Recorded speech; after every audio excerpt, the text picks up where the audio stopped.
Samantala, tiniyak ni Agriculture Secretary Manny Piñol na doble kayod ang kanyang gagawin upang magampanan ng tungkuling ibinigay sa kanya ni President Rodrigo Duterte. Ani Piñol, una sa kanyang mga target ay gawing rice self-sufficient ang bansa sa loob ng 2 taon. Paliwanag nito, di tulad ng mga nagdaang administrasyon, hindi niya magiging prioridad ang farm-to-market road projects dahil mas malaki ang ginagastos dito ng gobyerno kumpara sa mga nagdaang taon. Sa halip ay mas uunahin niya ang pagpapataas ng produksyon ng palay. Ipinangako rin ni Piñol na magiging malinis mula sa korupsyon ang ahensya sa ilalim ng kanyang pamamahala.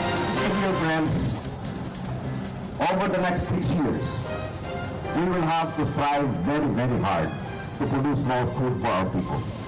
You have to understand that our country has a population growth of 1.9% every year.